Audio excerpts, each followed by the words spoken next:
Thank you, everybody. In 2008, 2 days before Thanksgiving, Stephen Barnes finally got his homecoming. We waited too long for this. Yeah, I know. Too long. I'm overwhelmed, you know.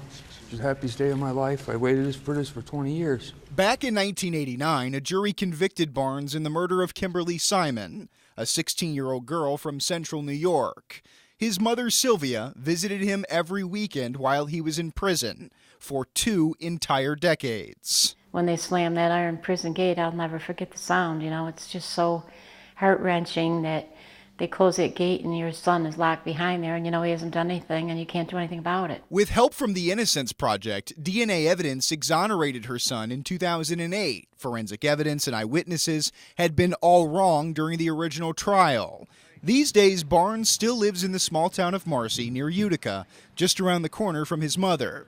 Time seems to move much faster outside of a prison cell. I didn't celebrate holidays in prison. I didn't celebrate my birthday. I didn't really tell anybody good morning, you know. It was just a place where the strong survive and the weak get preyed on, and I wouldn't wish it on my worst enemy. Barnes joins a group of more than 200 exonerees in New York, according to a national database from the University of Michigan Law School. Some of the high-profile Western New York cases include Anthony Capozzi, who spent 20 years in prison for a crime he didn't commit, Lynn Dijak, who served 14 years, Jerome Thagard, 4 years, Josue Ortiz, 9 years. Since his own release in 2008, Stephen Barnes has taken 6 trips to the state capitol in Albany to push for criminal justice reform. I just want New York State to take action on this. A bill under consideration this session would make major changes to investigative procedures to help prevent wrongful convictions. Republican State Senator Patrick Gallivan of Elma is a co-sponsor of the bill in the Senate. He is also a former Erie County sheriff. We want to make sure we convict the guilty, but at the same time, exonerate the innocent. The first part of the legislation deals with what's called a photo array. This is what police show to witnesses when they're trying to see if they can identify a suspect under investigation.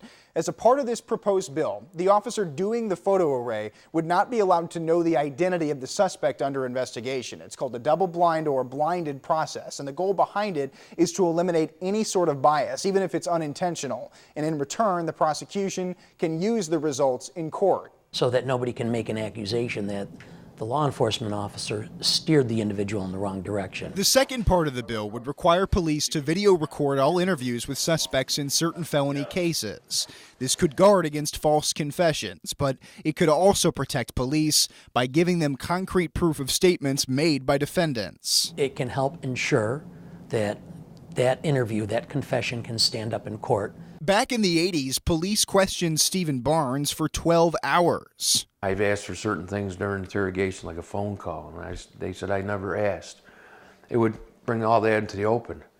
You could see what was being said by the cops, what could be said by the witness, what was going on in that room. But the Senate has yet to reach a consensus with the Assembly, so the bills remain in committee. Even in the absence of a law, many departments have voluntarily started using the new techniques. I would say it's probably becoming the norm. John Conti is a detective lieutenant with the Niagara Falls Police Department. His department already uses this computer database to build a blind photo array to show to witnesses. Niagara Falls Police also record interviews in all A felony and B felony cases at the very least. They have 2 interview rooms in their police headquarters filled with video technology they paid for with grant money. It's very important that we use these principles as they've evolved to be as exacting as possible to get the right person charged with that crime and not have the person who's wrongly convicted.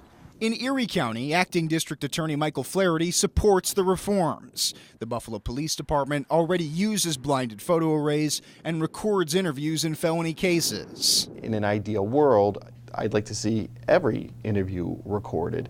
We're working our way towards that. But the Barnes family doesn't just want agencies to use recommended practices. They want it to be the law. There's no reason why it shouldn't be done. I mean, if it prevents wrongful convictions, why not? Barnes has now been free for nearly 8 years, and he doesn't take his freedom, or anyone's, for granted. Every day I get up is like a holiday. Got my life back, so.